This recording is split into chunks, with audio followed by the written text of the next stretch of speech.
पिंकी पीरनी ने भी पकड़े होंगे। अब मुझे नहीं पता कि इसने गुलाम बादशाह जो ड्राइवर है इसने क्या ऐसा दिया है कि जिससे पिंकी पीरनी साहिबा को इस पे प्यार आ गया। आप पास्ट इनका रिकॉर्ड उठा के देखें कि जो भी, मैं बड़ा एक अजीब सा वर्ड यूज़ करने लगा हूँ, जो भी इनको लुभाता है। तो ये ड्राइवर इतना ज़्यादा इंपॉर्टेंट क्यों है गुलाम बादशाह साहब? जो पसंद आ जाए, अब मुझे नहीं पता वो किस किस्म का पसंद आया हुआ है बुशरा बीबी साहिबा को, तो ये इसलिए इम्पॉर्टेंट है क्योंकि इसने सर्व किया एज अ ड्राइवर और एज अ पिंकी साहिबा के इर्द गिर्द है। फराह गोगी ने एक रेट रखा हुआ था, फराह गोगी उससे पैसे लेती थी और पिंकी साहिबा को वो पैसे पहुंचते थे और पिंकी साहिबा कॉल करती थी अपने उसको चेले को कि जी ये काम हो जाए, वो कहते थे जी हजूर जी पीरनी।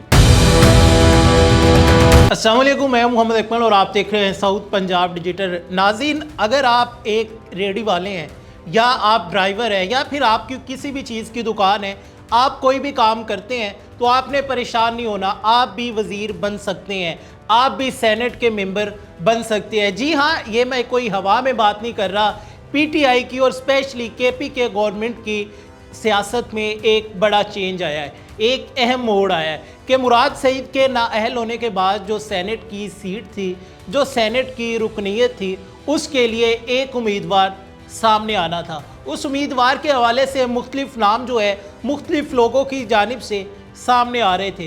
तो वहीं पर बुशरा बीबी की एंट्री होती है और बुशरा बीबी साहिबा की जानिब से अपने ड्राइवर का नाम जो है नामजद किया जाता है कि गुलाम बादशाह, यानी कि मैं बादशाह और मेरा गुलाम अब बादशाही करेगा। ये सारी हकीकत है क्या? आखिर इस गुलाम को क्यों बादशाह बनाने की कोशिश की जा रही है? इन तमाम तर चीज़ों पर बात करने के लिए हमारे साथ मौजूद है हाशिम रशीद साहब। अस्सलाम वालेकुम हाशिम भाई। जी वालेकुम सलाम। क्या हाल है, कैसे हैं आप? खैरियत से हैं? अल्हम्दुलिल्लाह, आप ठीक हैं? अल्हम्दुलिल्लाह। हाशिम भाई बताइएगा कि ऐसी क्या मजबूरी थी, एक ड्राइवर जो है, हमने पहले भी देखा है वज़रा के साथ MP MNA जो होते हैं उनके साथ ड्राइवर मौजूद होते हैं, स्टाफ मौजूद होते हैं, वो उन्हें नवाजते हैं, लेकिन इस तरह कभी किसी ने नहीं नवाजा कि सेनेट में सीट के लिए नाम रिकमेंड कर दिया जाए। क्या वजह है, ये ड्राइवर इतना इंपॉर्टेंट क्यों है?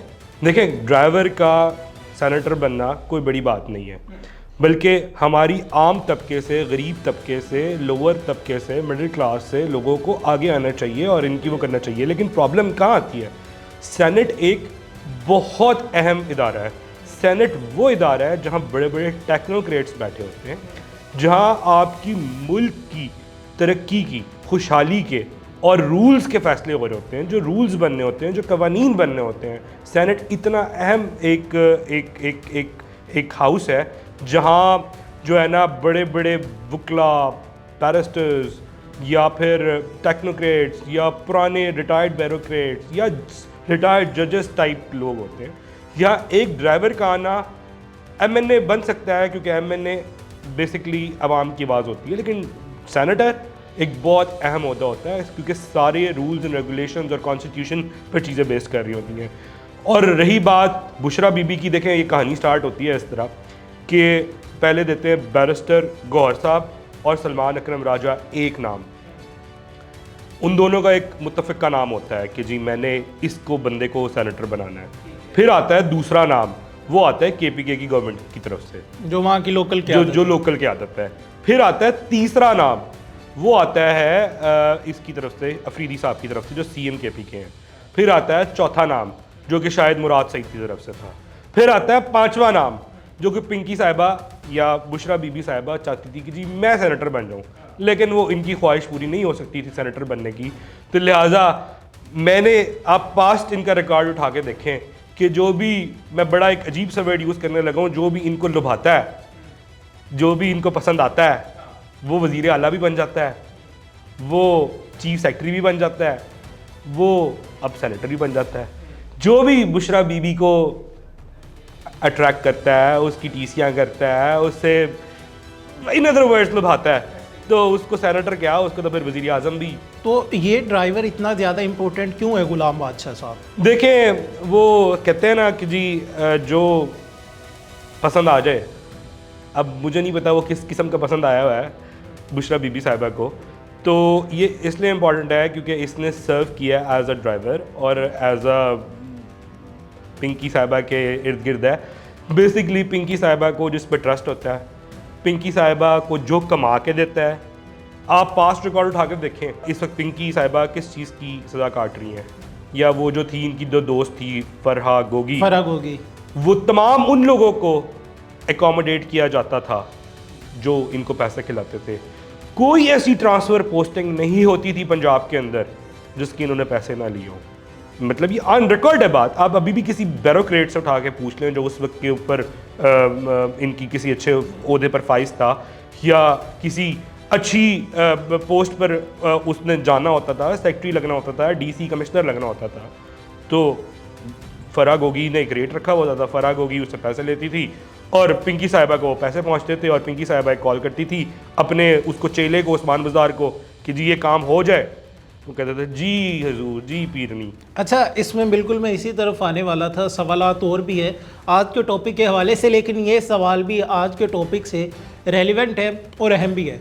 उस्मान बुज़दार भी बुशरा बीबी की चॉइस थे कि उस्मान बुज़दार को वज़ीर आला लगाया जाए, और अब उसके बाद KPK में ये ग़ुलाम बादशाह। उस्मान बुज़दार की परफॉर्मेंस तो पूरी दुनिया ने देखी, पाकिस्तान ने नहीं, पंजाब ने नहीं, पूरी दुनिया में ने देखी।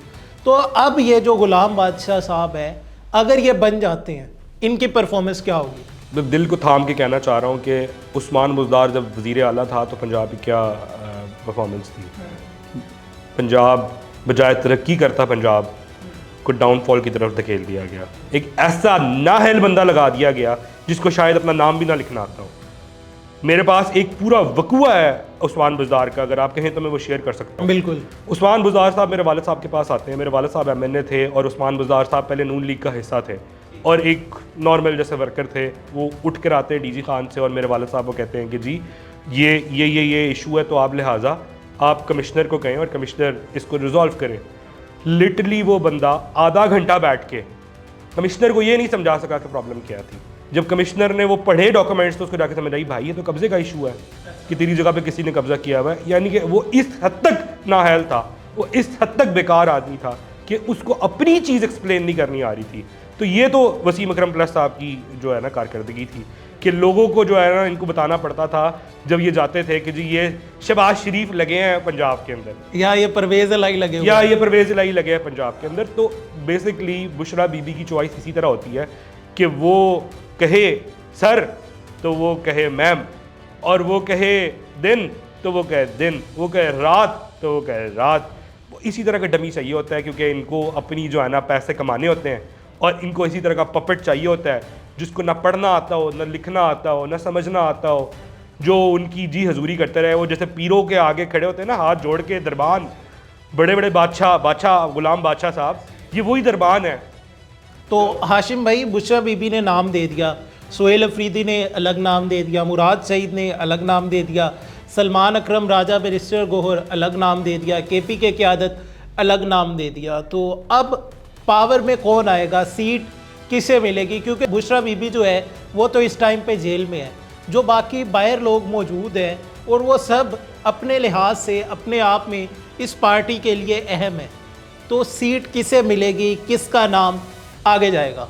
देखें, जब आप ये पार्टी कहते हैं ना इस जमात को या इन जत्थे को, तो मेरा बड़ा दिल दुखता है। ये पार्टी ही नहीं है, ये एक जत्था है, एक बेवकूफ़ों का, एक नाअहलों का, एक जाहिलों का जत्था है। और इसके अंदर हर कोई चाहता है कि मैं पावर में रहूं, मेरी ये गेम ऑफ थ्रोन्स जिससे कहते हैं, वो कहता है कि जी मैं सलमान अकरम राजा या गौर बैरिस्टर गौर साहब कहते हैं कि जी मैं हूँ ऑल एंड ऑल और हर चीज़ मेरी मर्जी से होनी चाहिए। अफरीदी साहब कहते हैं कि मैं CM बन गया हूँ तो लिहाजा मेरी वो है। बिल्कुल ऐसे। मुराद सईद कहता है कि जो है मैंने बड़ी कुर्बानियाँ दी हैं और बड़ी चीज़ें दी हैं इमरान खान को, तो मैं होना चाहिए हूँ। बुशरा बीबी कहती है नहीं, तूने कम चीज़ें दी हैं, मैंने ज़्यादा सेक्रीफाइस किया इमरान खान के लिए, तो मैं हूँ। तो ये लिहाजा एक जत्था है, इनके अंदर ये डिवीज़न रहनी है, इनके अंदर ये चाहते हैं डिवीज़न रहे, क्योंकि इमरान खान आ गया तो इनकी किसी की भी नहीं चल रही। जब तक इमरान खान अंदर है इनकी दिहाड़ियाँ लगती रहेंगी, इनकी दुकानें चलती रहेंगी और इसी तरह लड़ेंगे मरेंगे। कुछ पता नहीं होगा कि कौन पावर में है, लेकिन हर किसी ने अपनी छोटी छोटी सी दुकान खोली हुई है। तो लिहाजा ये कभी भी एक नहीं हो सकते और ना एक होंगे, क्योंकि इनके अंदर इतने क्लैशेस हैं। और क्लैशेस किस सेनेटर करेगा क्या? देखिए, जिसका सेनेटर बन गया उसने दिहाड़ियाँ लगानी है और इनके पास है क्या, अपोजिशन में बैठ के क्या करेंगे? कोई स्टैंडिंग कमेटी लेंगे और उसको जो है ना लूटेंगे उसको। तो लिहाजा जिसकी वो मिल लग जाएगी वो नोट छापने की मशीन उनकी जो है ना बन जाएगी, उसी तरह पैसे आना शुरू हो जाएंगे। हाशिम भाई बहुत शुक्रिया। Thank you. नाज़रीन, आपने आज की तमाम तर तफसीलात जानी कि जो बुशरा बीबी की आंखों का तारा वही है लीडर हमारा। पीटीआई की मौजूदा सूरत हाल ये है, कौन सेनेटर बनेगा, ये टिकट किसे मिलेगा, नामजद उम्मीदवार तो काफ़ी सारे सामने आ रहे हैं। जो भी तफसीलात आएगी हम आपके साथ शेयर करेंगे। अपनी राय का इज़हार कमेंट सेक्शन में लाजमी कीजिएगा। अगर आपको ये प्रोग्राम पसंद आया है तो हमारे चैनल को सब्सक्राइब करना मत भूलिएगा। दोबारा मुलाकात होगी, अपना बहुत सारा ख्याल रखिएगा। अल्लाह निगहबान।